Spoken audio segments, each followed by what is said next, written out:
Iran మీద ఏ క్షణమైనా కూడా మేము అటాక్ చేస్తాము అని స్వయాన అమెరికా ప్రకటించిన దగ్గర నుండి కొన్ని పరిణామాలు చాలా వేగంగా మారుతూ వస్తూ ఉన్నాయి. అమెరికా ప్రతి హెచ్చరికకు ఇరాన్ అంతే ఘాటుగా సమాధానం చెబుతూ వచ్చారు.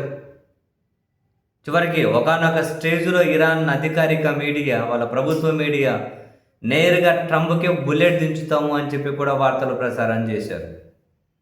అప్పుడు మిస్ అయిపోయింది.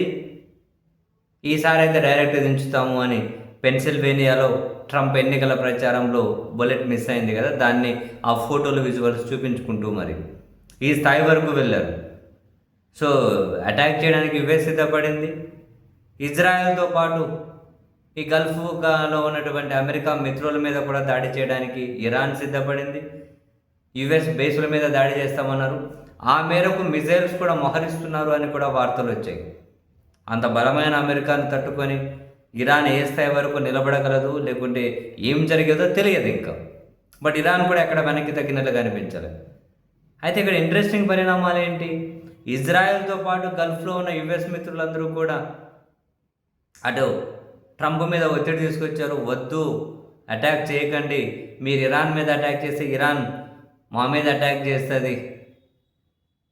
సో ఇప్పుడు అక్కడ ఈ మధ్యప్రాచ్యంలో ఉద్రిక్త పరిస్థితులు వద్దు, వెనక్కి తగ్గండి అని చెప్పి ట్రంప్ మీద ఒత్తిడి తీసుకొచ్చారని. అండ్ గల్ఫ్ కంట్రీస్ కూడా ఇటు ఇరాన్ను కూడా వద్దు, ఇక్కడ మీరు అటాక్స్ చేయకండి, ఒకవేళ యుఎస్ మీ మీద అటాక్ చేసినా మీరు మా మీద మాత్రం అటాక్ చేయకండి అని చెప్పి ఇరాన్తో వాళ్ళు మాట్లాడుతూ ఉన్నారు అని చెప్పి కూడా న్యూయార్క్ టైమ్స్ లాంటి పత్రికలు రాసుకుంటూ వచ్చాయి. అయితే ఈ క్రమంలో ఇప్పుడు తాజాగా ఇంట్రెస్టింగ్ అప్డేట్ ఏంటి అంటే, ఇజ్రాయెల్ ప్రధాని నెతన్యాహు రష్యా అధ్యక్షుడు పుతిన్కి ఫోన్ చేశారు. ఇద్దరి మధ్య ఫోన్ కాల్ సంభాషణ జరిగింది అని అఫీషియల్గా ఇద్దరు ప్రకటించారు కూడా, సంభాషణ జరిగింది అని. అయితే ఆ సంభాషణ ఏం జరిగింది అనేది ఇద్దరు ప్రకటించకపోయినా అంతర్జాతీయ మీడియా రిపోర్ట్ చేస్తున్న దాని ప్రకారం ఇజ్రాయెల్ రష్యా మధ్యవర్తిత్వాన్ని కోరిందని, మధ్యవర్తిత్వం చేయడానికి రష్యా కూడా సిద్ధంగా ఉన్నామని చెప్పారని, ఇరాన్ మీద దాడి చేసే ఉద్దేశం మాకు లేదు అని చెప్పి ఇజ్రాయెల్ రష్యాకు చెప్పి, ఒక మాట మీరు ఇరాన్కు కూడా చెప్పండి, మేమేమి ఇరాన్ మీద దాడి చేసే ఆలోచన కూడా లేదు, వాళ్ళను కూడా ఇక్కడ శాంతి కోసం ప్రయత్నాలు చేయమని చెప్పండి అని చెప్పి ఇజ్రాయెల్ ప్రధాని నెతన్యాహు పుతిన్కు చెప్పారు అని.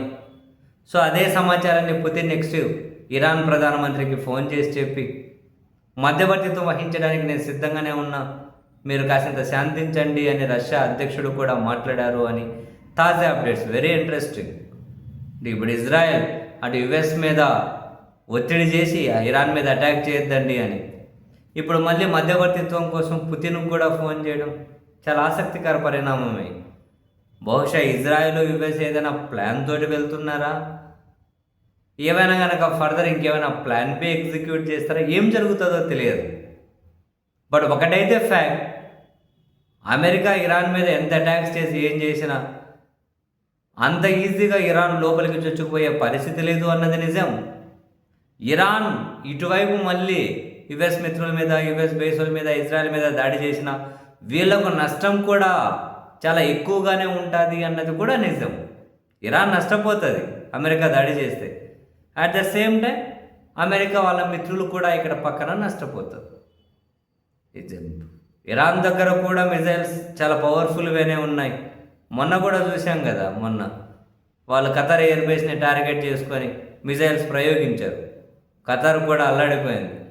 ఒక్క రోజులో టెన్షన్ అందరూ సమావేశమయ్యారు, చివరికి ఎట్లా వాళ్ళు ఆపుకోగలిగారు. సో యుద్ధం అంటూ జరిగితే చాలా తీవ్ర పరిణామాలే ఉంటాయి.